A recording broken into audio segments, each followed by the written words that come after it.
Olá a todos, bem-vindos ao Arte Matemática, eu sou o Nicolas e nesse mais novo vídeo da nossa série sobre sequências, finalmente irei demonstrar e aplicar alguns exemplos da famosa caracterização sequencial do limite, ok? Então, em alguns vídeos eu defini maneiras, né, eu apresentei para vocês maneiras de definir o que seria um limite, né, matematicamente falando, porque intuitivamente a gente entende bem, e teve alguns vídeos onde eu demonstrei utilizando a caracterização sequencial e eu dizia para vocês que um dia eu irei falar dela, e hoje chegou esse dia, ok? A caracterização sequencial do limite significa o quê? Simplesmente seria uma demonstração, né, uma interpretação do que seria um limite, então um valor tender a outro valor, utilizando sequências, ok? Então, vocês imaginam aqui eu vou escrever.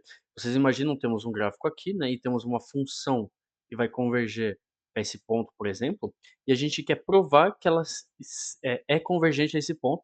Isso quer dizer o quê? Que a gente consegue construir uma infinidade de subsequências, né, que vão todas tender a esse ponto e que respeitam a função dada, e assim a gente consegue caracterizar um limite utilizando sequências, ok?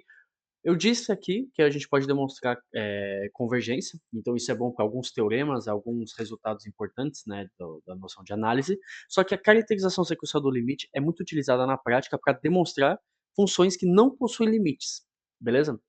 Então, a ideia é mostrar que temos 2 sequências, subsequências dessa função, que não convergem ao mesmo ponto. Então, se temos 2 subsequências que não convergem a esse ponto, isso quer dizer que a função não tem convergência, ou seja, ela não possui limite, ok? Não significa que ela não que ela diverge, tá? Simplesmente é que ela que possui uma variação onde ela não possui nenhum limite, beleza? Então, primeiramente eu vou demonstrar isso e depois eu vou demonstrar em 2 exemplos simples. Então a ideia aqui é simples, né, então temos uma relação de equivalência, então a caracterização seja o quê? Então temos x, que é um subdomínio de R, né, temos uma função que vai de x em R, e A que pertence a x, a reta estendida de x. Né? E a gente diz que f possui um limite em A, que é igual a L, se somente C, então a nossa demonstração vai ser em dupla implicação, né? Que temos todas as sequências a valores em x, tal que essa sequência tende a A, implica que, se a gente aplicar a função a essa sequência, ela vai tender a L, beleza? Então eu vou demonstrar isso, então a gente vai fazer uma dupla implicação, bem simples, e assim a gente vai poder aplicar sem nenhum problema. Então vamos lá para o primeiro lado da implicação, né? Então eu vou supor, né? Então suponhamos que temos um limite que quando x tende a A de f de x igual a L, tá? Então eu vou supor que esse limite existe e que temos uma sequência convergente. E eu vou demonstrar que isso implica, né, que o fato que f possui um limite vai implicar isso daqui, beleza? Então temos o n que é convergente em L, beleza? Então eu vou considerar um epsilon positivo. Por que eu vou considerar um epsilon positivo? Porque eu vou sair da definição de um limite. Então, primeiramente, eu vou traduzir essa condição aqui, né? Então, existe um delta estritamente positivo, tal que para todo x que pertence a esse domínio grande X, temos x menos a, que vai ser menor do que esse delta, tá? Então, esse x se aproxima bem próximo a, né? Menor do que delta. Então, a gente sabe que existe um valor tal que isso daqui seja respeitado. E isso vai implicar o quê? Né? Isso implica o quê? Como a gente tem um limite que converge em L, isso implica que temos o valor absoluto de f de x menos L, que vai ser inferior ou igual a epsilon. Ok? Então, essa primeira condição é para dizer que x se aproxima de A, e isso implica o fato que esse limite existe, que isso daqui se aproxima de epsilon. Beleza? No caso, esse está centrado entre L menos epsilon e L mais epsilon. Agora eu vou traduzir a noção de convergência em L para a sequência, ok? Então, a gente supôs que ela é convergente em L. Então, isso quer dizer o quê? Isso quer dizer que existe um rank, tá? Que vai depender de delta. Então, eu vou falar, existe um n delta que pertence aos naturais, né? Tal que para todos os números maiores do que esse rank, então vocês já devem estar cansados, né? Definição básica de convergência, a gente vai ter o n menos a, então isso daqui quer dizer que o n está convergendo em a, que é inferior ou igual a delta, beleza? Então isso daqui vai implicar que para todo valor maior do que esse rank, então maior do que esse n delta, beleza? No caso eu escrevi aqui uma besteira, né? Perdão, é n delta. Então, para todo número natural maior do que esse n delta, vamos ter f de un, ok? Então eu vou aplicar, né, a nossa função aqui, então eu vou aplicar essa condição aqui. Então f de n menos L, que vai ser inferior ou igual a epsilon. Então isso daqui simplesmente é o fato que f de n está sendo convergente em L, ok? Então a gente demonstrou essa implicação aqui. Agora vamos fazer a implicação contrária, só que aqui vai ser um pouquinho diferente, porque eu vou fazer uma resolução por contraposição, né? Então eu vou utilizar a negação para demonstrar o nosso teorema que queremos demonstrar. Então eu vou supor, então suponhamos, que o limite quando x tende a de f de x não vale L, ok? E assim, né, suponhamos que isso existe, que temos essa negação aqui, e se eu tenho um resultado interessante, eu vou utilizar a contraposição, né? Então é uma demonstração por lógica, que vai demonstrar a nossa implicação contrária, ok? Então se a negação implica a negação, a gente troca a implicação e aí temos a afirmação que implica a afirmação. Então isso quer dizer o quê? Isso quer dizer que existe então uma sequência UN de elementos de X, né, que tende a tal que f de UN não tende a L. É simplesmente isso que quer dizer. Então, o N continua sendo convergente, ele converge em A, só que o fato que isso daqui não existe quer dizer que f de UN não vai ser convergente em L, beleza? Então, isso daqui quer dizer o quê? Isso quer dizer que vai existir um epsilon estritamente positivo, tal que para todo delta estritamente positivo, vai existir um x que pertence ao nosso domínio, né? Então, nosso domínio é de x, tal que x menos a vai ser inferior ou igual a delta. Então, isso quer dizer o quê?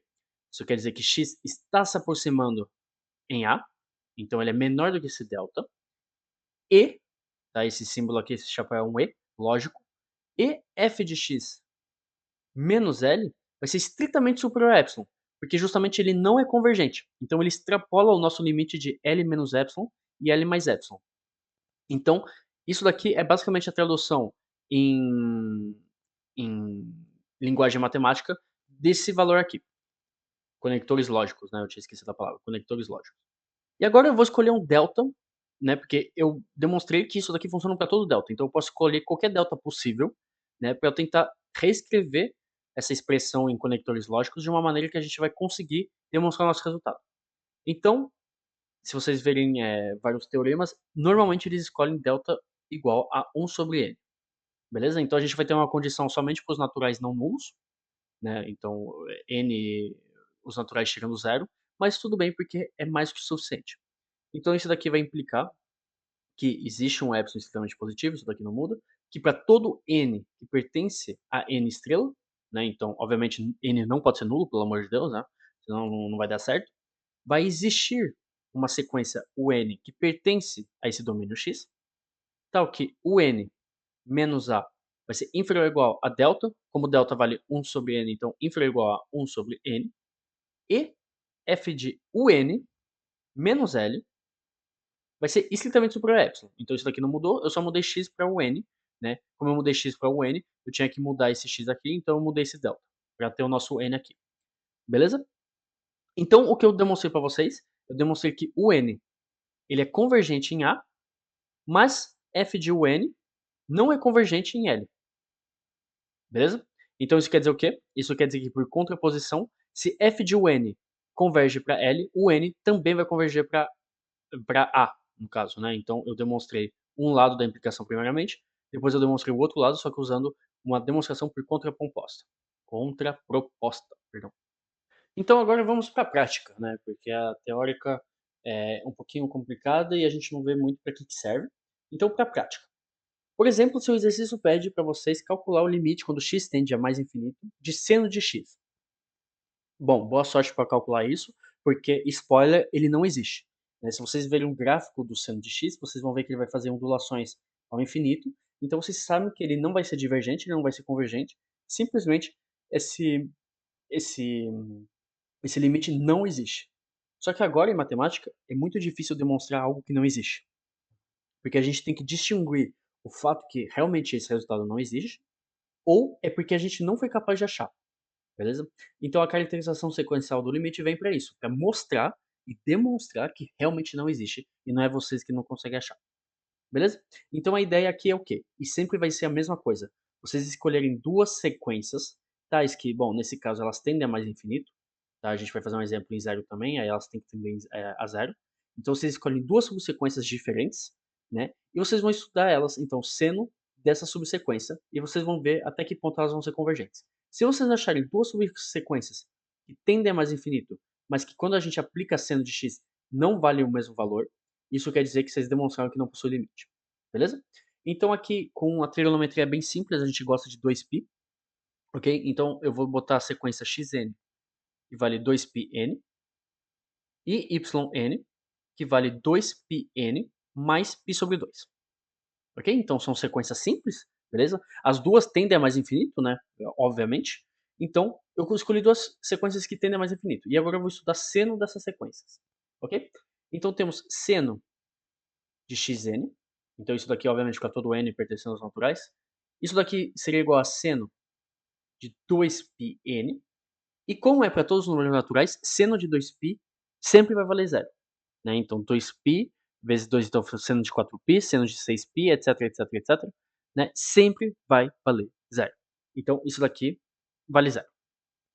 Beleza? Agora para yn. Então para yn vamos ter seno de yn. Ok? Então isso daqui vai ser igual a seno de 2πn mais π sobre 2. Então vai ficar seno de zero.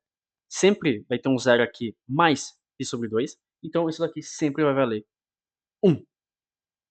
Ok? Então eu demonstrei para vocês que temos dois resultados diferentes, né? Mas a gente aplica a mesma função para essas duas subsequências que, né, vão a mais infinito, né, que divergem a mais infinito. Então eu demonstrei que o limite quando x tende a mais infinito de seno de x não existe.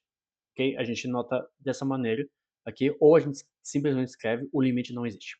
Beleza?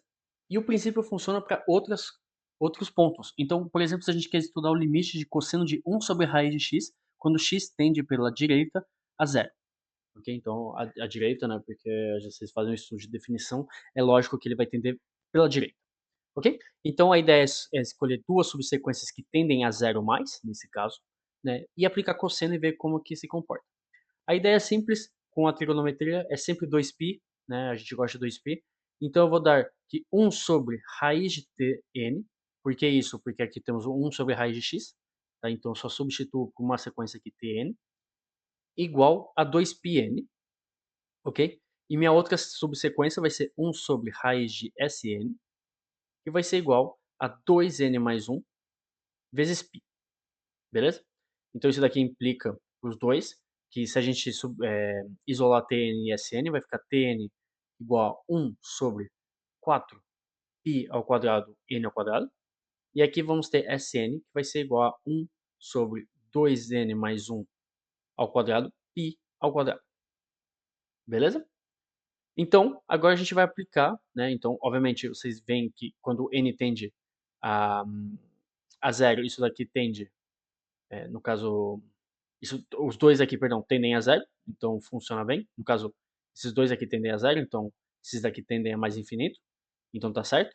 Então vai ficar cosseno de 1 sobre raiz de Tn, ok? Então vai ficar 1 sobre, vai ficar cosseno de 1 sobre 4π ao quadrado n ao quadrado, beleza? Então isso daqui vai valer sempre 1, beleza?